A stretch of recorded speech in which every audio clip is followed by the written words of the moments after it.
Ketika kita bicara integrasi dari pembangkit listrik berbasis energi baru terbarukan, kita sering bicara apa yang namanya flexible power system. Jadi di sini fokusnya adalah di bagaimana fleksibilitas dalam sistem itu dilakukan untuk memungkinkan tetap terintegrasinya pembangkit listrik yang berbasis energi baru terbarukan yang sifatnya variabel sehingga bisa tetap masuk ke dalam sistem. Jadi flexibility di sini intinya adalah kemampuan dari sistem tenaga listrik untuk merespon perubahan supply dan demand. Kenapa? Karena intinya kita harus selalu seimbang antara konsumsi dan pembangkitan listrik di satu sistem ketenaga listrikan.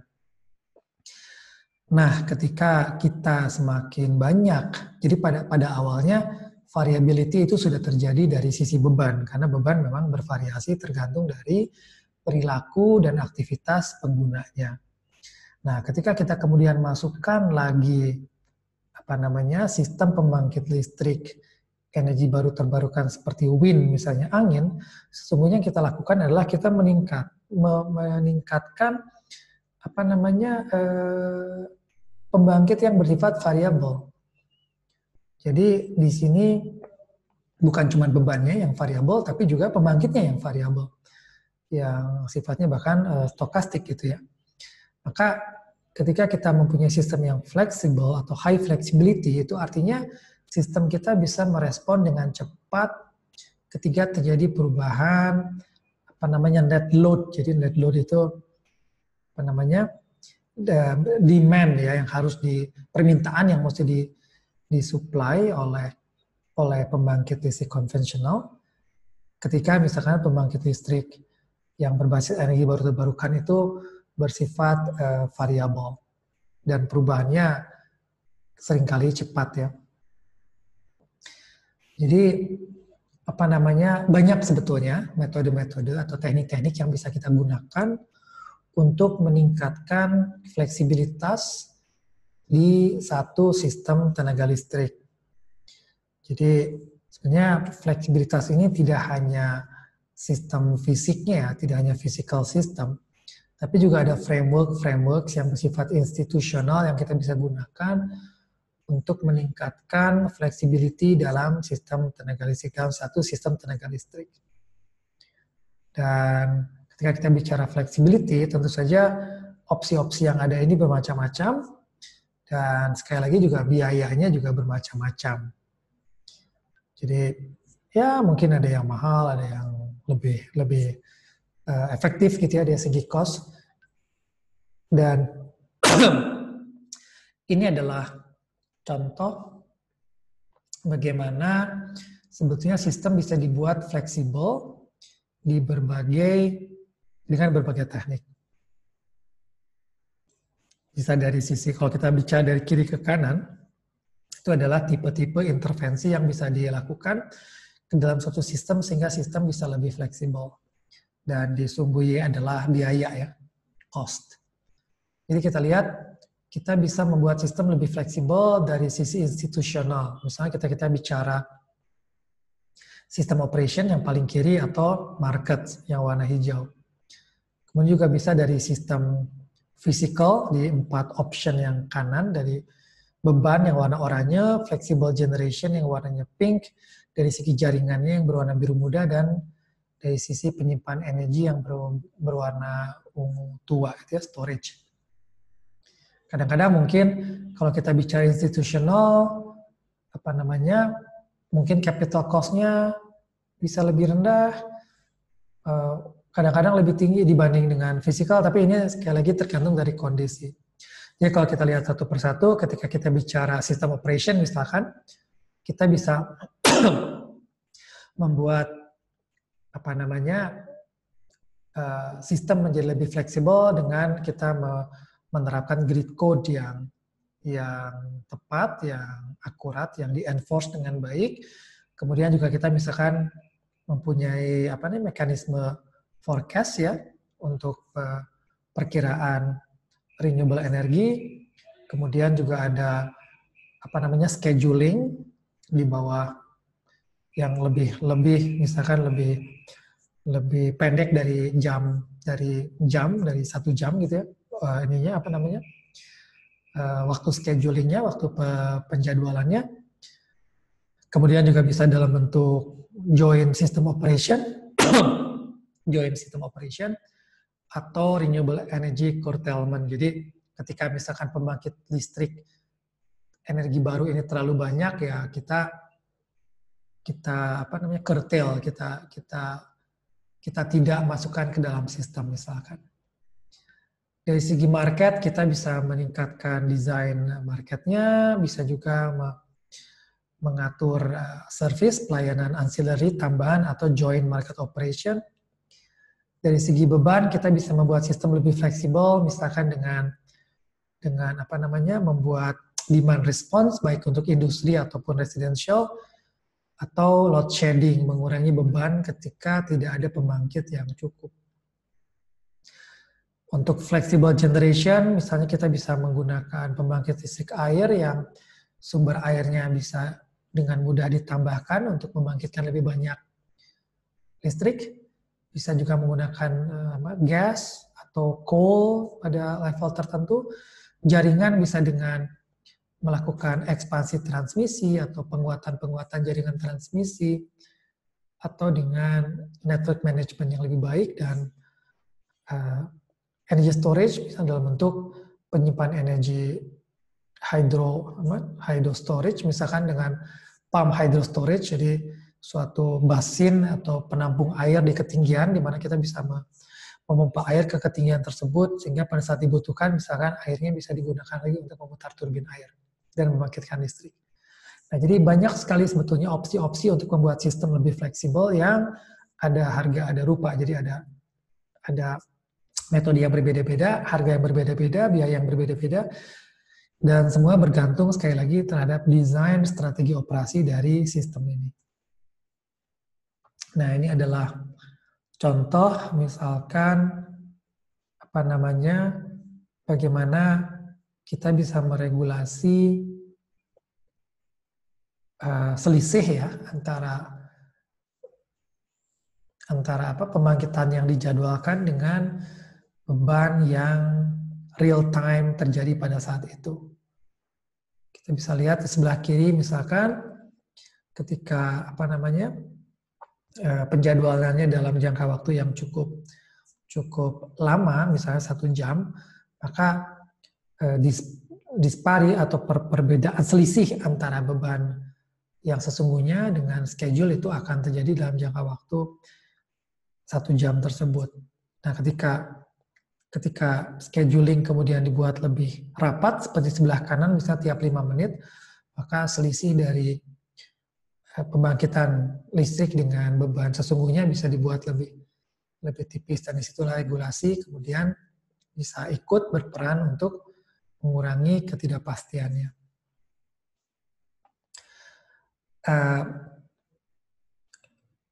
Menyeimbangkan pembangkitan listrik itu juga bisa dilakukan di satu area geografis, misalkan dengan memperbanyak komponen pembangkitannya. Di sini ada ilustrasi ketika kita mengoperasikan 15 turbin angin misalkan, maka fluktuasi dari listrik yang dibangkitkan itu lebih terasa dibandingkan ketika kita mempunyai 200 turbin misalkan. Karena kita asumsikan di daerah yang luas, ketika angin bertiup, maka di satu titik mungkin anginnya bisa sangat fluktuatif, tapi dalam satu area yang besar kita bisa harapkan bahwa anginnya relatif lebih merata. Jadi ketika ada satu wind turbin yang tidak berputar, itu dikompensasi dengan wind turbin di satu area, wind turbin yang lain yang tetap berputar. Sehingga itulah menyebabkan keluaran anginnya lebih smooth, ya, lebih landai untuk yang wind turbin lebih banyak.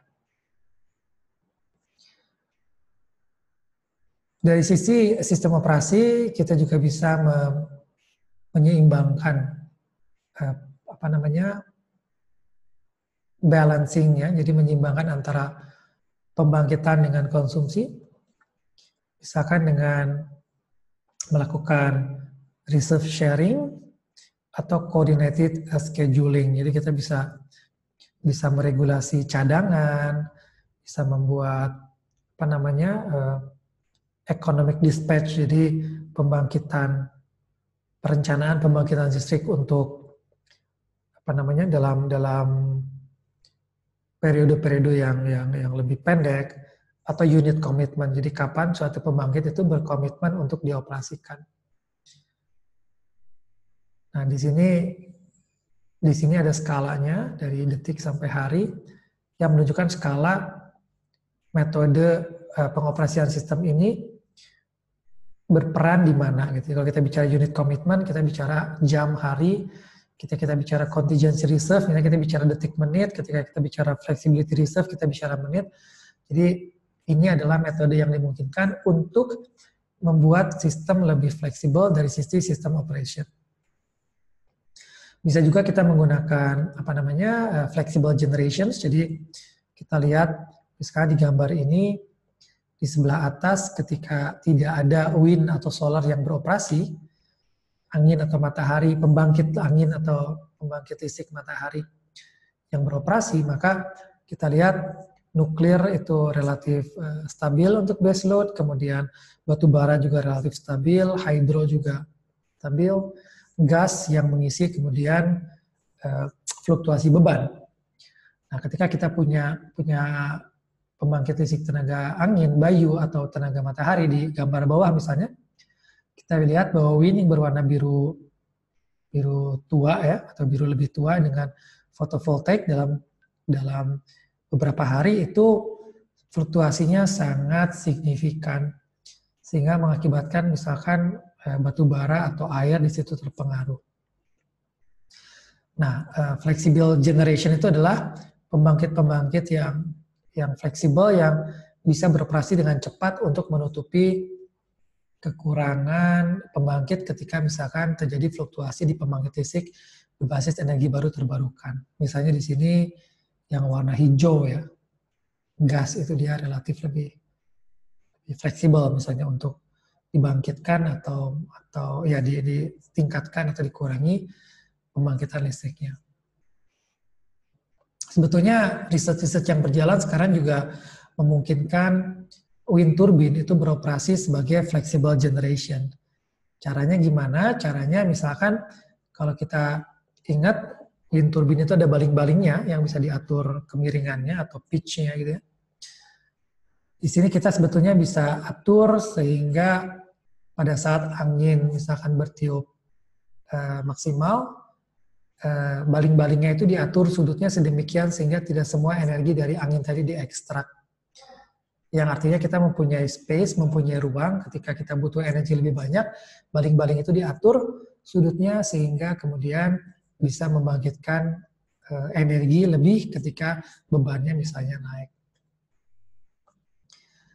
Jadi kalau kita bicara flexibility, sekali lagi kita bicara ada dua sisi, kita bisa bicara dari sisi physical system, kita bicara generatornya yang fleksibel, transmisinya yang fleksibel, ada sistem storage ya, penyimpan energi, sistem interkoneksi gitu, sehingga kita bisa dengan interkoneksi itu pembangkit bisa saling mengkompensasi di tempat yang berbeda misalkan.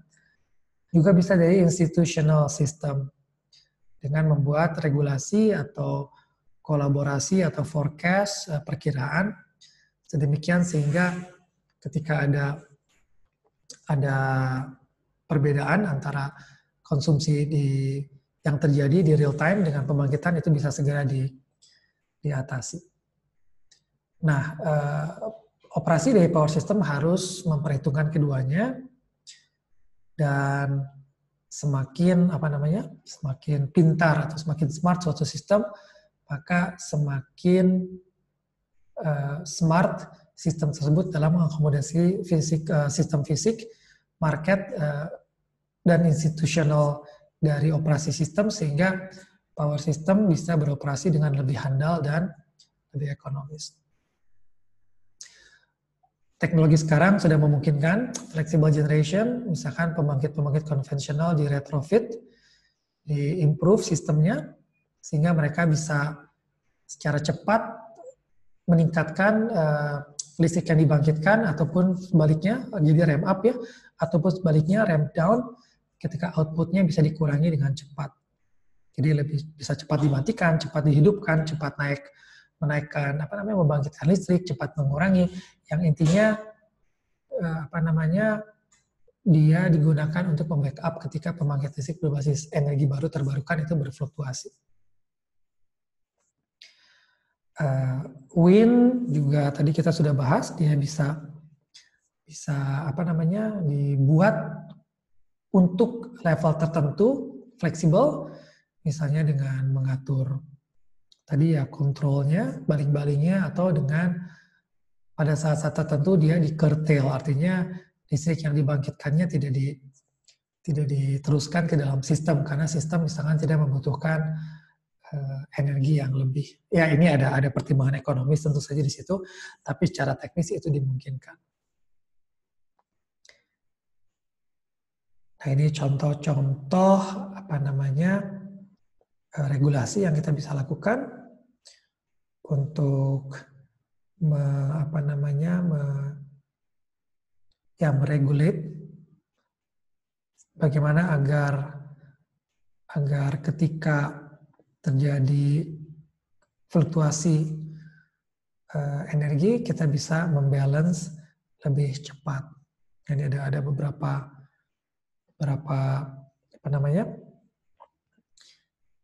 regulasinya gitu ya.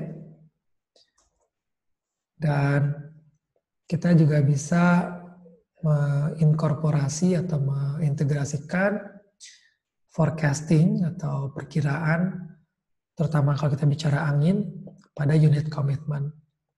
Gunanya untuk mengurangi uncertainty, karena uncertainty itu artinya cost. Semakin tidak pasti pembangkitan, berarti semakin besar biaya yang kita mesti keluarkan untuk backup atau untuk cadangan. Kalau kita bisa memprediksi misalkan, berapa sih listrik yang akan dibangkitkan dari suatu sistem pembangkit listrik tenaga bayu atau tenaga angin, kita bisa mengurangi cadangan yang mesti standby untuk menutupi ketidakpastian dari pembangkit listrik angin itu. Nah, jadi di sini kita mencari keseimbangan antara biaya melakukan forecast atau perkiraan angin yang semakin akurat dengan biaya yang kita mesti keluarkan untuk membackup pembangkitan listrik dari tenaga angin ini. Jadi baik lagi ujung-ujungnya ke keseimbangan. Di satu sisi kita butuh biaya untuk membuat sistem yang fleksibel. Di sisi lain juga kita mesti menghitung apa keuntungan yang kita peroleh kalau kita mempunyai sistem yang fleksibel. Keuntungan yang nyata adalah semakin banyak pembangkit listrik tenaga energi baru terbarukan yang bisa diakomodasi di sistem. Nah ini ekonomi yang keseimbangan antara dua ini yang kita mesti cari dengan baik.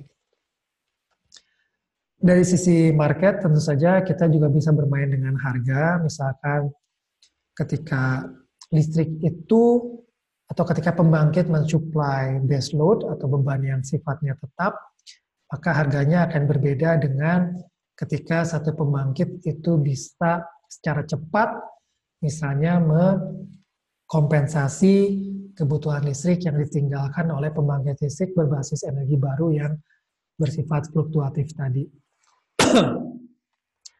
Nah, disinilah kita bisa menggunakan misalkan harga gitu ya untuk mendesain pasar dari pembangkitan listrik, integrasi dari pembangkitan listrik energi baru terbarukan dengan sistem yang fleksibel.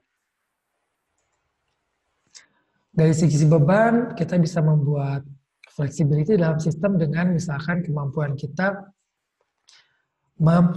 mempengaruhi beban.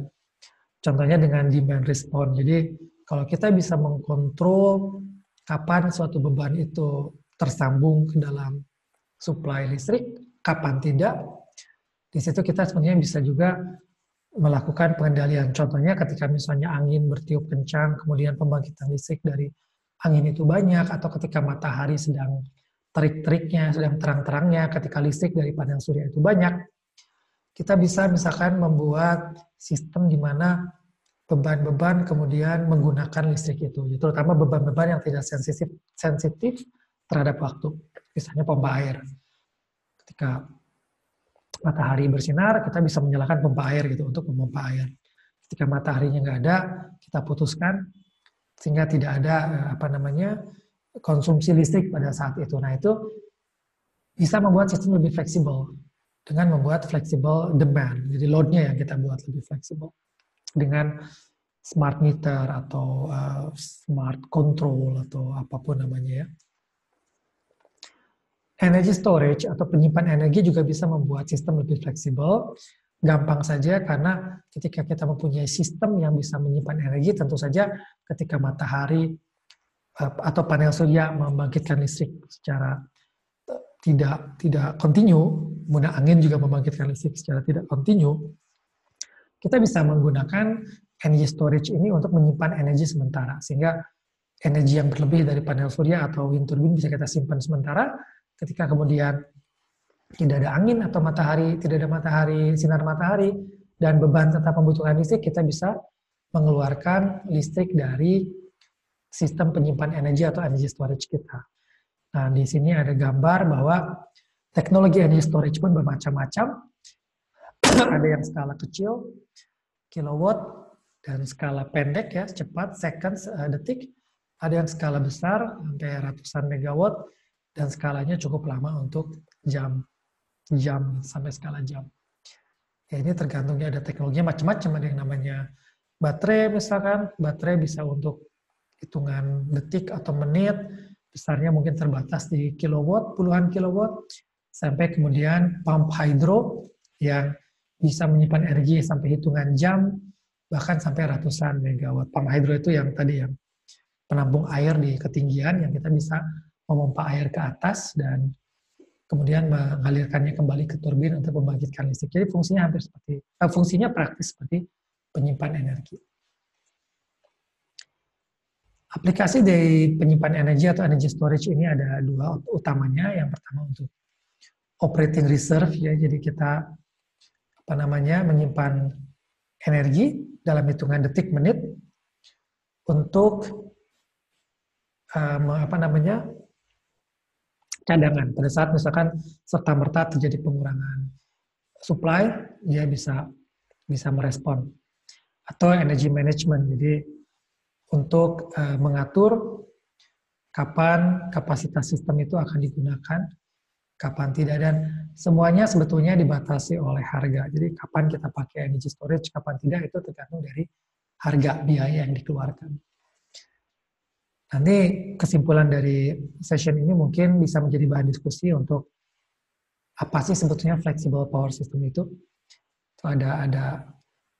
Ada apa bentuknya, kenapa gunanya, dan lain sebagainya. Sebenarnya itu yang dibahas di materi flexible power system ini. Terima kasih.